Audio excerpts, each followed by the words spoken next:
ज्ञान नाही विद्या नाही ती घेण्याची गोडीही नाही. ज्ञान नाही विद्या नाही ती घेण्याची गोडी नाही. बुद्धी असून चालत नाही त्यास मानव म्हणावे का.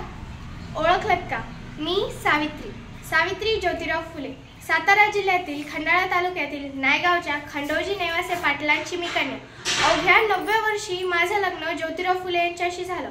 हळूहळू मला कळायला लागलं की ज्यांच्याशी माझं लग्न झाले तो सामान्य माणूस नव्हे तर या जगाला नवीन ऊर्जा देणारा एक क्रांतीसूर्यच आहे. त्यावेळी बायकांनी घराचा उंबरठा ओलांडण्याची पद्धत नव्हती.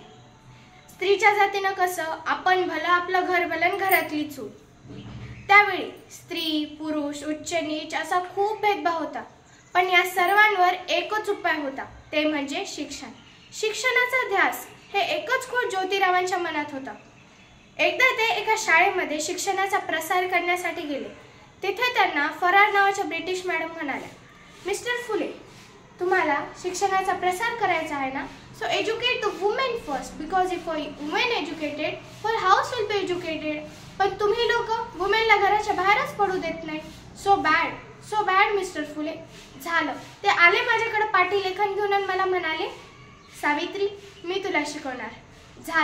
झाला सुरू माझा अभ्यास. बेकबे बेदोनी 4 बेत्रिक 6 काना मात्रा वेलांट्या आकार उकार सगळं मी लिहायला शिकले, वाचायला शिकले आणि बघता बघता काव्य सुद्धा रचू लागले. आणि अशातच 1 जानेवारी 1848ला पुण्यातील भिडेवाड्यात सर्वधर्मीय मुलींसाठी पहिली शाळा उघडली आणि मी पहिली शिक्षिका आणि मुख्याध्यापिका सुद्धा.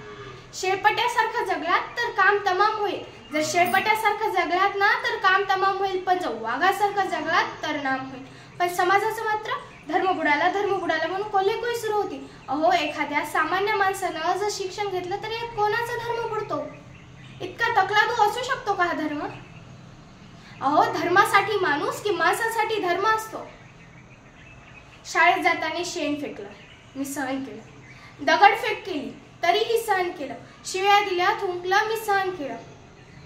पण आता माझा सहनशीलतेचा अंत झाला होता आणि अचानक एक धतिंगड माझ्या समोर येतो आणि म्हणतो, ए ते बुडे कुठं निघालीस. आधी आमच्या पोरीबाईंना शिकवणं बंद कर. तुला तुझी अब्रू प्यारी आहे की ते शिक्षण.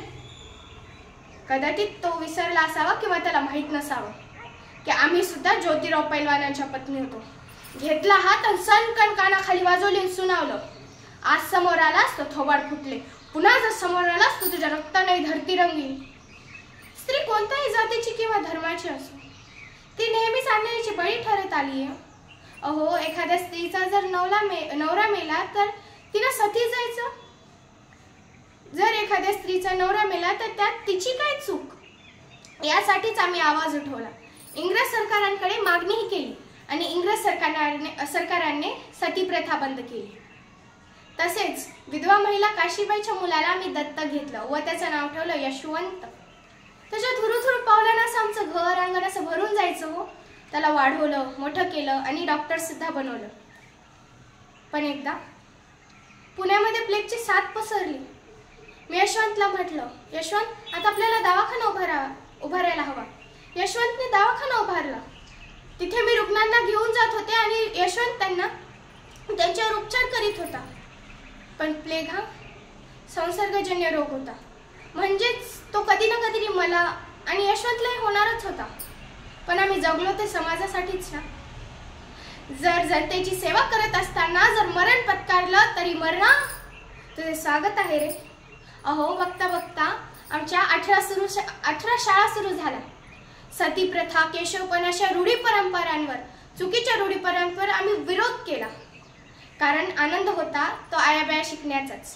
गुरु म्हणे, विद्येविना मती गेली, मती विना नीती गेली, नीती विना गती गेली, गती विना वित्त गेले, वित्त विना शूद्र खचले. एवढे अनर्थ आहे आणि एवढे अनर्थ एका अविद्येने केले. म्हणून मुलींना शिकवा, मुलींना वाचवा आणि या देशाची साक्षरता वाढवा. कारण जर एक मुलगा शिकला ना तो एकटाच शहाणा होतो. पण जर एक मुलगी शिकली ना तर ती पूर्ण घराण्याला शहाणी करू शकते. एवढे बोलून ही सावित्री तुमचा निरोप घेते. जय हिंद.